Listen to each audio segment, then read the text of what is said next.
2020 was a hell of a year for many reasons, and in spite of a global pandemic completely ravaging many industries across many countries, video games still managed to more or less prevail. Plenty of high-profile, critically acclaimed titles still managed to hit store shelves and our personal collections, and among them were, in my eyes, some instant greats.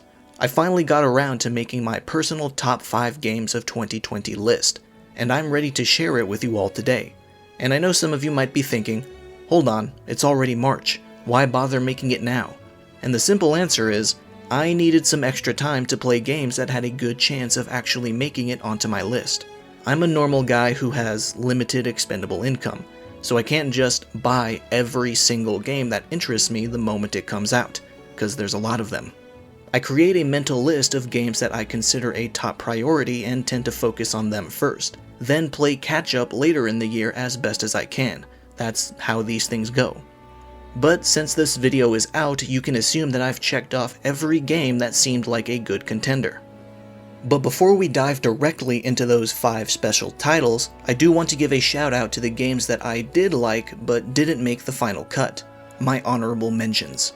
Because there weren't just 5 games in 2020 that I loved. There were more, and I want to give them acknowledgement.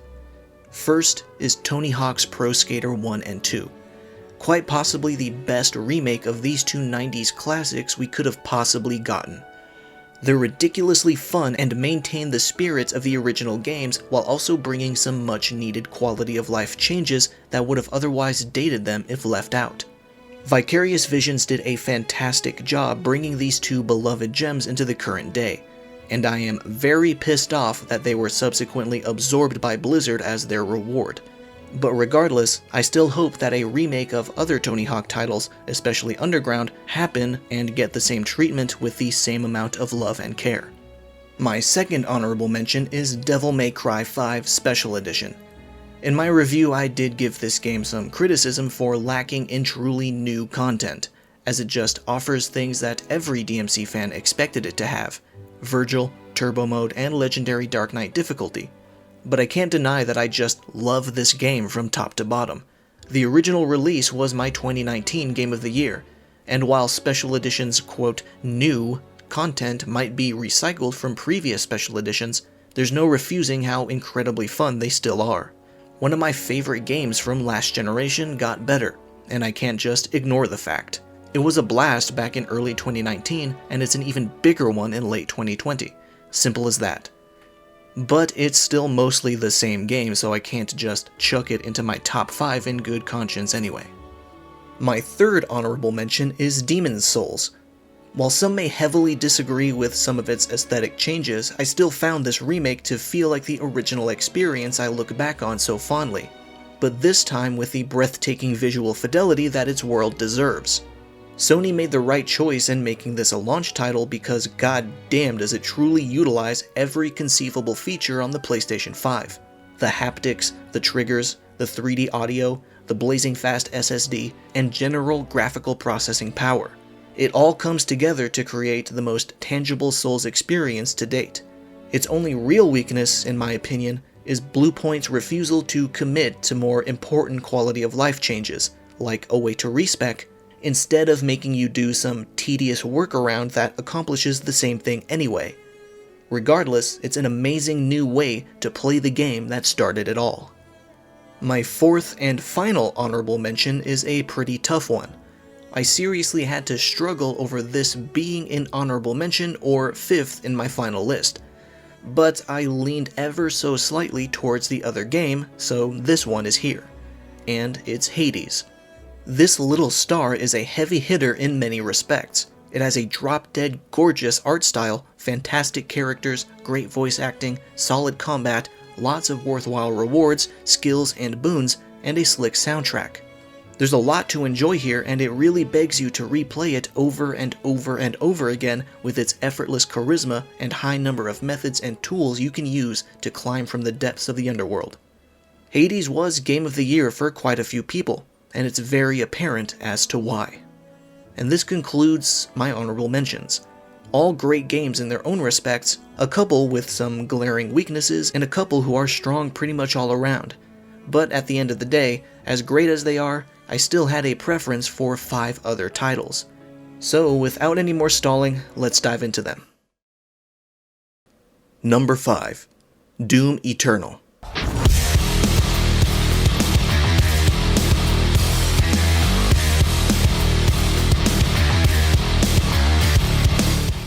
Doom is a franchise that needs no introduction.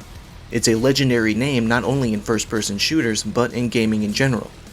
After Doom 2016 released to great reception, it was hard to imagine how they could possibly improve on the tried and true formula of simply running around, blasting demons in the face with a super shotgun, and getting the occasional glory kill and chainsaw kill in.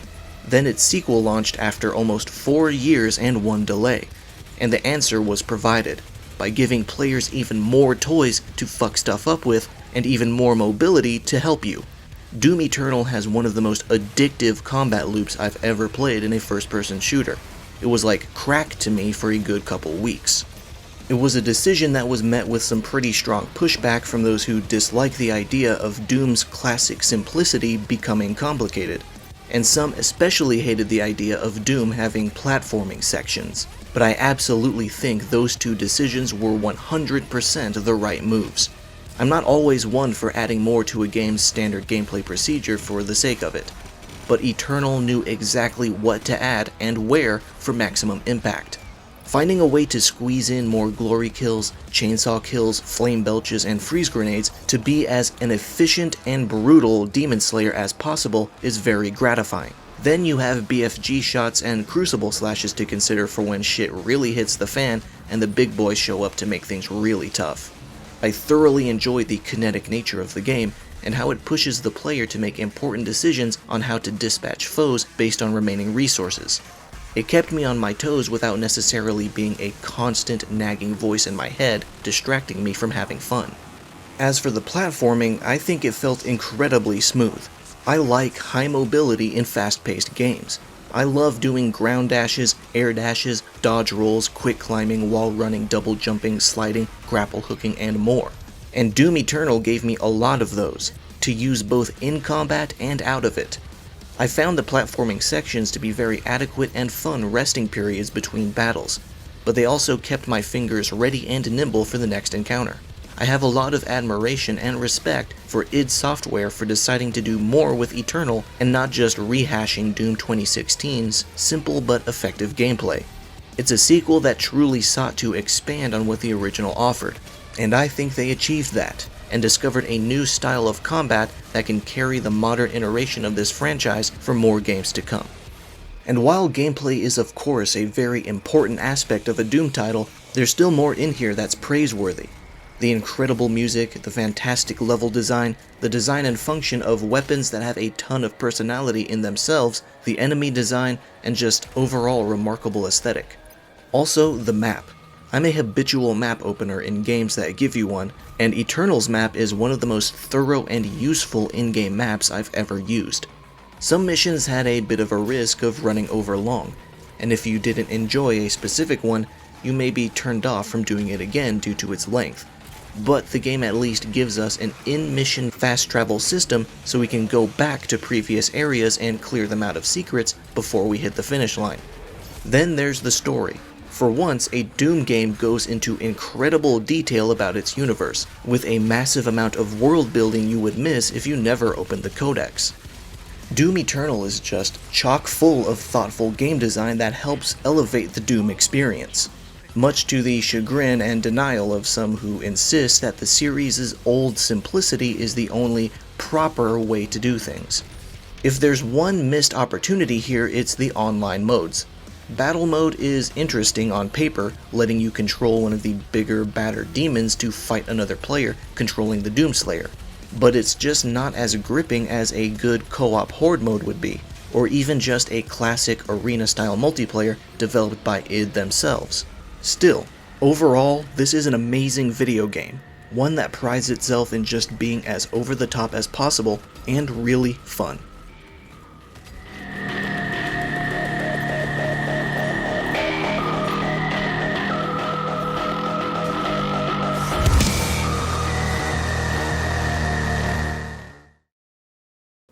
Number 4. Ghost of Tsushima.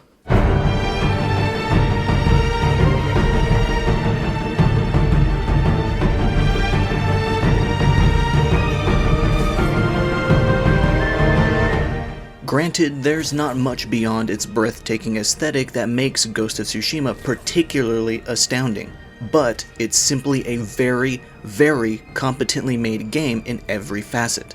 Sucker Punch polished this title to the point where every employee can probably see their reflection in each beautiful blade of grass. It's a consistently reliable, functional experience from beginning to end, and has very few, if any, consequential weaknesses to speak of. Without question, its greatest strength is its visuals. Ghost of Tsushima boasts one of the most eye-popping aesthetic styles I've ever seen, and it was the first game to actually make me care about using photo mode. Every opportunity I was given to snap a cool picture, I took it.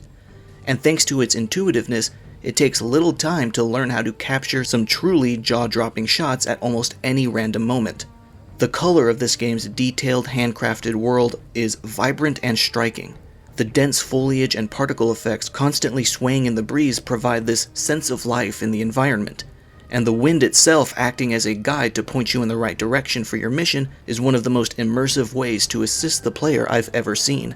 It's much more creative and unintrusive than a compass or a mini-map constantly on your screen, allowing for immensely engrossing travel across a large, beautiful world that feels made by the hands of hardworking developers, as opposed to some other open-world games that have maps that feel slapped together by some random terrain generator. I actually really enjoyed riding through the wilderness and just taking in all the majesty around me, whereas it would normally be tedious in any other open-world game with a less interesting setting. Combat is also very satisfying, and deeper than some give it credit for. The game has drawn countless comparisons to earlier Assassin's Creed titles, and it's pretty easy to see why. But I think Ghost of Tsushima's combat is much more investing.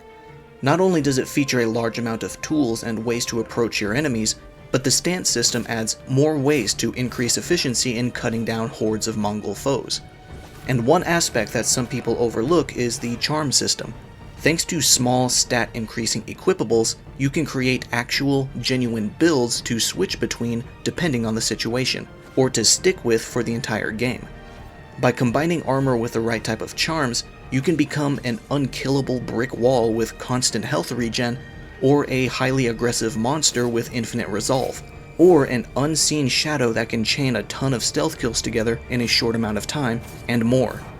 There's a fairly high amount of variety to be found in the right collection of charms. The story starts off as a fairly standard feudal age warfare tale, but as stakes become more and more personal for main character Jin Sakai, and his inner struggle between being the honorable lord he was raised to be and being the ghost that his home needs him to be continues to grow, I gradually became more invested. The characters here have a feeling of groundedness that might make them seem bland at first, but many of them prove to be deeper than some of their more surface-level traits would suggest. While the central foundation of the plot is the Japanese population versus the invading Mongol force, there's a constant theme of domestic conflict too, such as lower class versus upper class, lord versus lord, and clan versus clan. But the one thing that really clinched this game's placing on my list is the version 1.1 update, which added the Legends co-op multiplayer. Unannounced prior to the game's launch, this additional game mode came as a big surprise, and some people thought it might have been a questionable idea to throw in a multiplayer mode, but those worries ended up being for naught, because it boasted just as much polish and reliability as the base game, and it also sported a really cool dark Japanese fantasy aesthetic heavily reminiscent to Nioh, as well as multiple character classes and a self-contained narrative. Along with this came with the ability to enter New Game Plus, allowing players to re-experience the story with all of their skills, items, and equipment, and with a new horse to ride and new merchant to buy a ton of powerful new charms from. And this was a free update. Despite being made by an American studio, an impressive level of authenticity manages to permeate through the game, so much so that many Japanese fans have sung its praises, and Japanese developers say this should have been a game made by them, but were beaten to it. In fact, Ghost of Tsushima is the first American-made game to ever win Famitsu's Game of the Year survey, beating out domestic titles like Animal Crossing New Horizons, Final Fantasy VII Remake, and Sakuna of Rice and Ruin. Sucker Punch sincerely knocked it out of the park with Ghost of Tsushima. They showed how great they are at listening to players and giving us good content that is fun, beautiful, and functional. And for that, this game earned a spot in my top 5.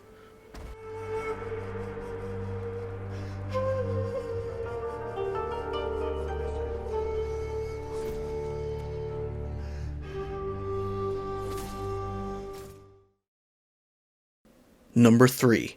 Yakuza, Like a Dragon.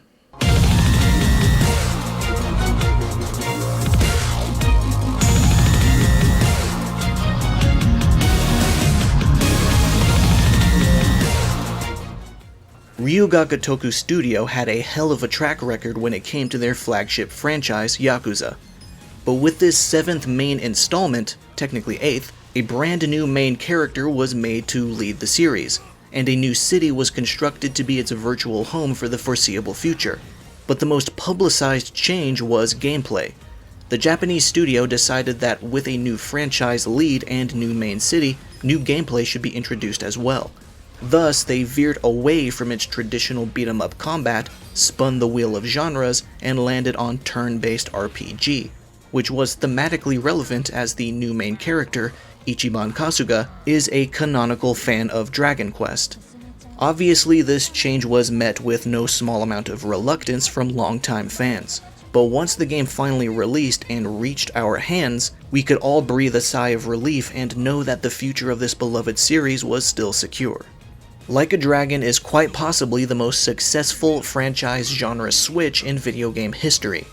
The worries of the game becoming turn-based mostly stemmed from the fears that the studio would half-ass it and create a tedious experience, but they fully committed to making an engrossing, satisfying combat system that still very much had the personality of a Yakuza game. Fights were still very dynamic and flashy, special moves looked powerful and brutal, summons were hilarious and over the top.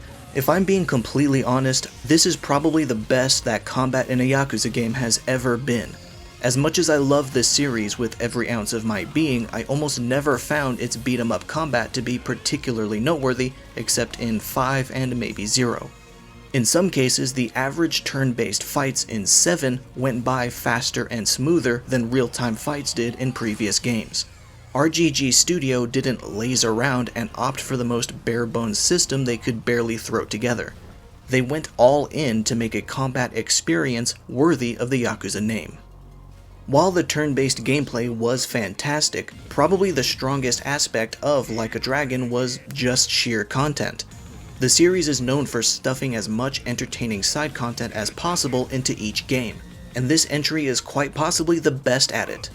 The collection of minigames and sub-stories here are some of the greatest in the franchise. The business management minigame is a massive time sink that can distract you from the main story for hours on end. Dragon Kart is a fully committed kart game in every sense of the phrase, and there's several other, smaller attractions that offer a more than adequate break from doing missions. They're remarkably entertaining and charming, and effortlessly create a positive first impression of the new city of Yokohama, and that's on top of the classic minigames that have always made an appearance through the series, like gambling, golf, darts, the batting center, and real-life arcade games like Super Hang-On, Space Harrier, Fantasy Zone, and Virtua Fighter.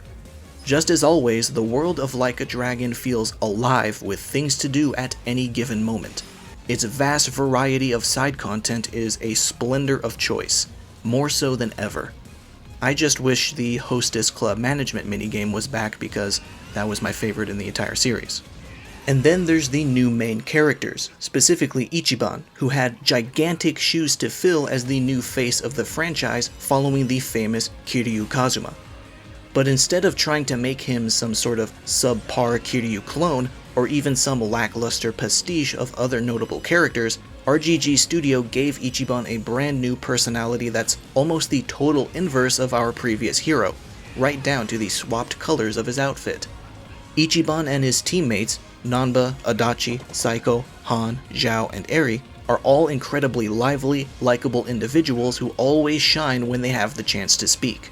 Their personalities are distinctive but never overbearing, and they can flip a switch to adequately create suspense, humor, or drama at the drop of a hat, and it's effective. Plus, while the game serves as a perfectly adequate point of entry for people who never touched this franchise before, it still features occasional references that the longtime fans can appreciate.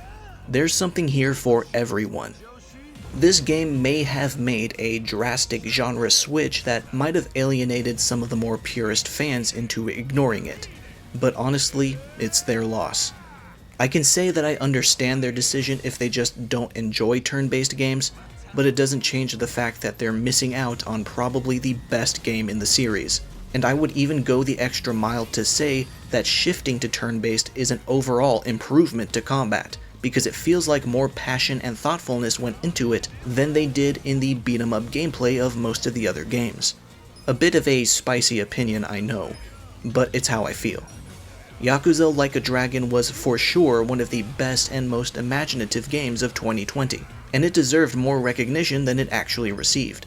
I look forward to the future of the series, both the mainline titles and spin-offs that may retain the traditional real-time combat.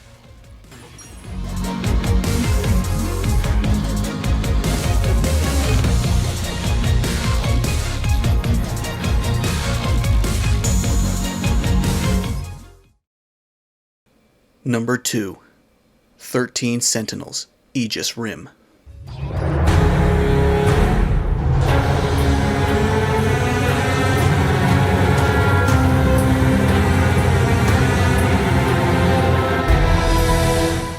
Despite this game releasing in the West back in September, I just barely reviewed it about 2 weeks ago.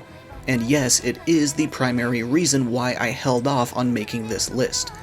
I heard a lot of positive things about it, and I considered it to be a very likely contender to make it on here, and I was right. I'm glad I postponed this video so I could play 13 Sentinels, because it's a genuine, sincere diamond of science fiction storytelling, from a studio who is known mostly for their gameplay-focused titles of modest budget. But developer Vanillaware spent the better part of 5 years reaching for more ambitious goals, and this game was the result. To put it simply, this humble company has crafted an enthralling experience that even AAA studios probably couldn't pull off this well. While playing 13 Sentinels, Vanillaware's unshakable determination and laser focus only became more apparent as I inched closer to the end. It features the company's gorgeous, hallmark, hand-drawn art style and character sprites, with busy, detailed backgrounds and very fluid animations. But the combat is a very stark departure from what they're usually associated with. Most of Vanillaware's games feature side-scrolling action combat, but here we have isometric team-based real-time strategy with pause.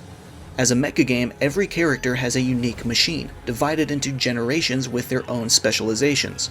Each mecha has an arsenal of weapons that you can unlock and enhance in any order you wish, and equip according to the details of the mission. Every time you give a command to a Sentinel, you have total control over where they're going or where they're aiming. There's little about the game that's fully automated. It's very interactive and hands-on, but more importantly, it's very fun, replayable, rich with options, and has an extremely vibrant, neon-lit techno art style that differs greatly from the story portions of the game. Speaking of story, 13 Sentinels is notorious for being impossible to talk about, as it's a very easy plot to spoil thanks to its density in details and penchant for throwing out constant new information at the player that can completely flip your expectations of the story on its head. So while I can't go into any specific details about the narrative, I can say without any hesitation that it is the best, most original story I've experienced all year, and one of the best original stories of the generation. It's an incredible, detailed love letter to some of the craziest sci-fi concepts we see today, but they're woven together with impressive finesse and airtight thoroughness.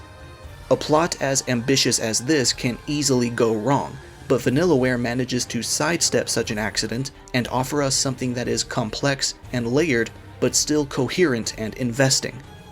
With a combination of fun gameplay, eye-striking art and style, great music, and a fucking amazing story that I unfortunately can't even summarize without giving away important plot points, 13 Sentinels is the overlooked gem that will fly under most people's radars, and that's a damn shame. But as word of mouth continues to slowly spread, more and more people will give it the chance it deserves, and hopefully more will look back on it as the best new IP of 2020 as well. If you're curious about it, I highly recommend checking out my recent review of the game. Even if you made the mistake of committing to a best of 2020 list before playing it, it's never too late to pick it up. And it's on sale on the PlayStation Store fairly frequently. If you love science fiction or great art, or both, do yourself a favor and pick this game up.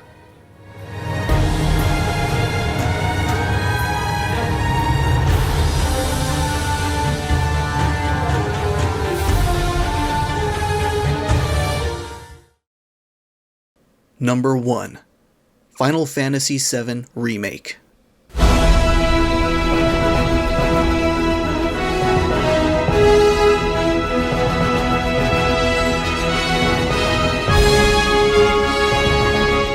There's a lot of reasons why this game is my number 1 for the year, and some are more abstract than others.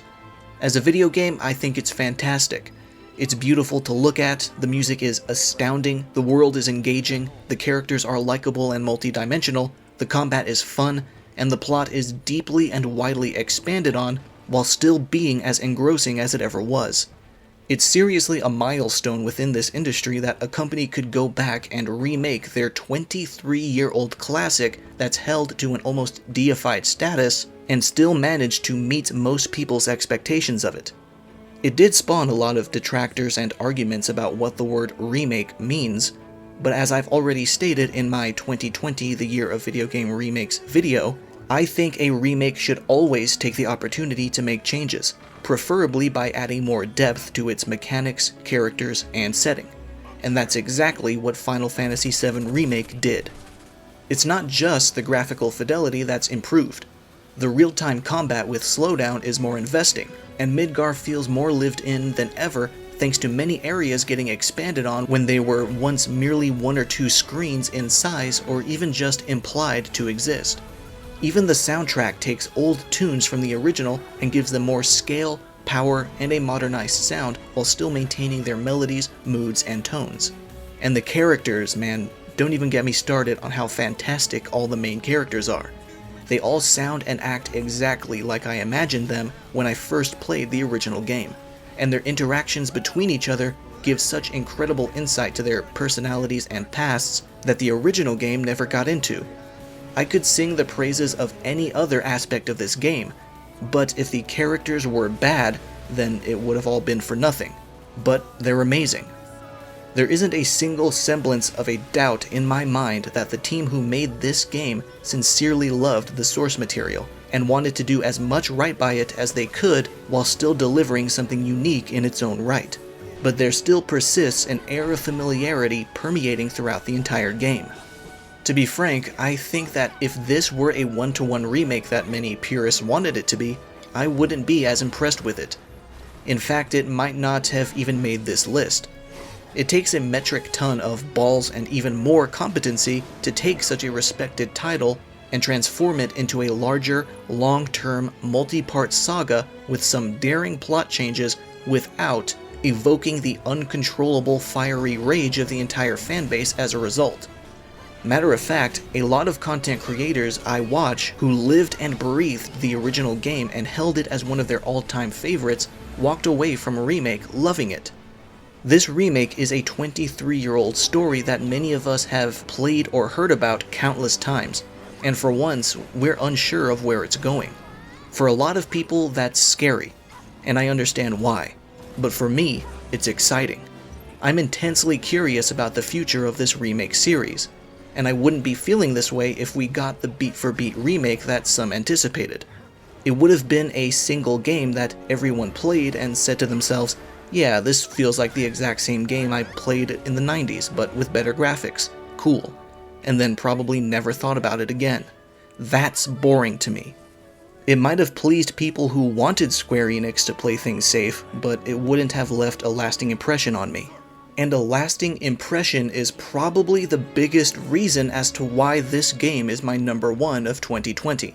When I first played Final Fantasy VII Remake, I beat it in 3 days, because I was playing it for about 12 hours each day, and it's extremely rare for me to hit numbers like those. But my experience with the game didn't necessarily stop just because I hit the end credits.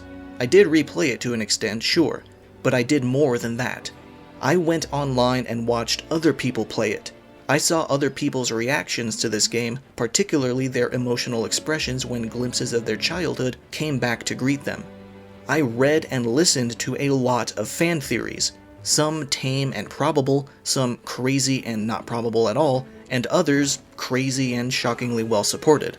And this went on for days and days and days. Even though I was technically finished with the game, it still ruled my life for weeks afterward. And on this very personal list of games I consider my personal favorites of the year, I can't just ignore that fact. Even in the days leading up to this video's release, I decided to go back and rewatch playthroughs of the game because the announcement of Intergrade and Yuffie got me really hyped up. I haven't been this invested in the future of a series since Metal Gear Solid was at its peak, either between MGS 3 and 4 or in the lead up to MGS 5. This game made me feel so many things that it's what led me to becoming a YouTuber in the first place.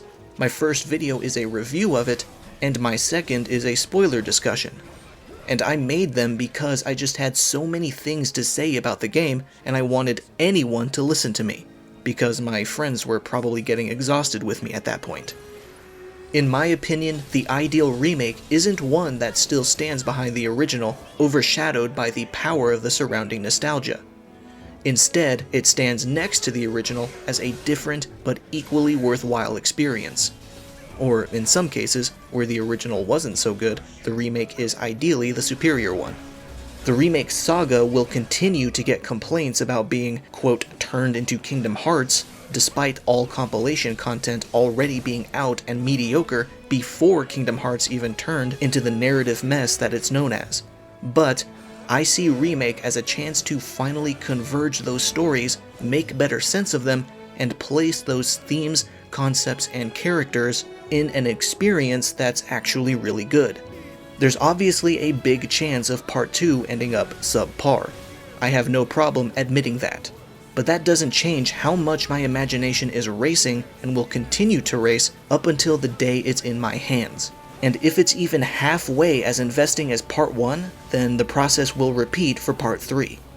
As I said earlier, this is a remake of a 23-year-old story, and despite the fact that the game's director, producer, and writer have all stated that they intend to stay faithful to major story beats of the original, I still feel like the possibilities are endless.